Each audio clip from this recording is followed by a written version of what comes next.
प्रदेश में भ्रष्ट अफसरों पर चला बुलडोजर बाबा का डंडा।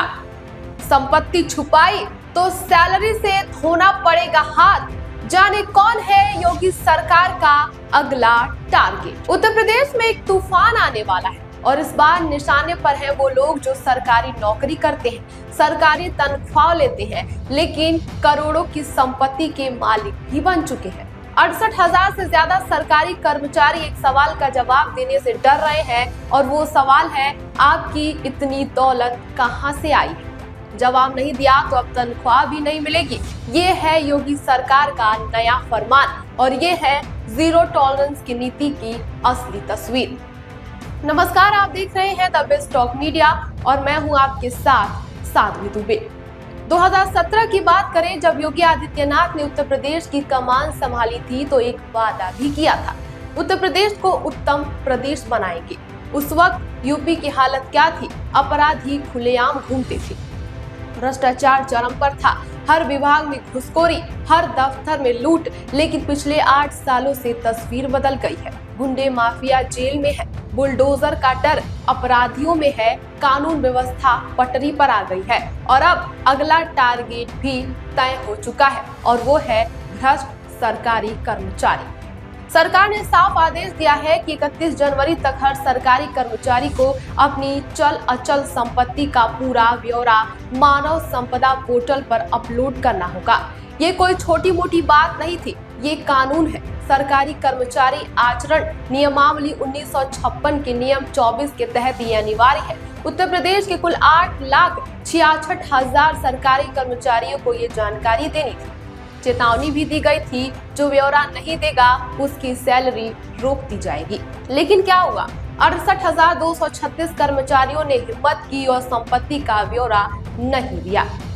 सोचिए, 68,000 से ज्यादा लोग, ये वो लोग हैं जो सरकारी नौकरी करते हैं, सरकार की ही मांग को ठुकरा रहे हैं। अब सवाल ये है, डर किस बात का है? छुपाना क्या है?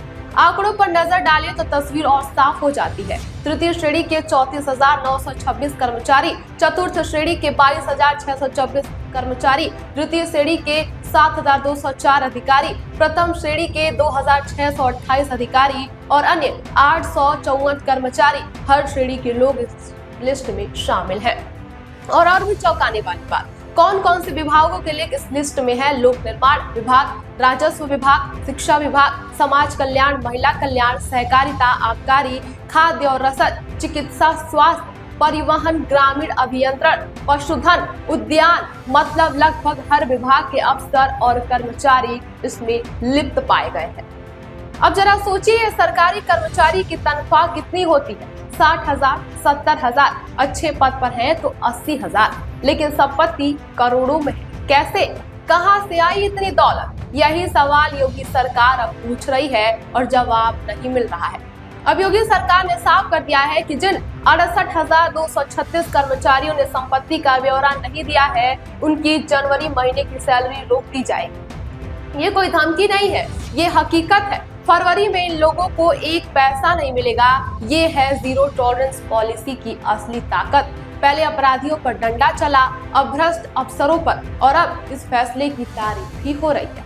लोग कह रहे हैं सरकार हो तो ऐसी। देश के दूसरे राज्यों में भी लोग ये कहते नजर आए हैं कि काश हमारे यहाँ भी योगी जैसा मुख्यमंत्री होता, क्योंकि जो काम योगी ने किया वो किसी और ने अब तक नहीं किया है। अब देखना ये है कि 68,000 कर्मचारी क्या करते हैं, संपत्ति का ब्यौरा देंगे या फिर बिना तनख्वाह के रहने को तैयार है। एक बात तय है, योगी सरकार पीछे हटने वाली नहीं है।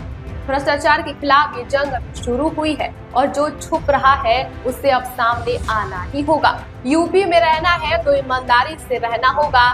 ये है योगी का फॉर्मूला और ये फॉर्मूला काम कर रहा है। ये थी योगी सरकार के बड़े एक्शन की पूरी कहानी। फिलहाल इस खबर पर आपकी क्या राय है, हमें कमेंट बॉक्स में जरूर बताएं और देश दुनिया की तमाम खबरों को देखने के लिए हमारे चैनल को सब्सक्राइब करें। बने रहिए हमारे साथ और देखते रहिए द बेस्ट टॉक मीडिया।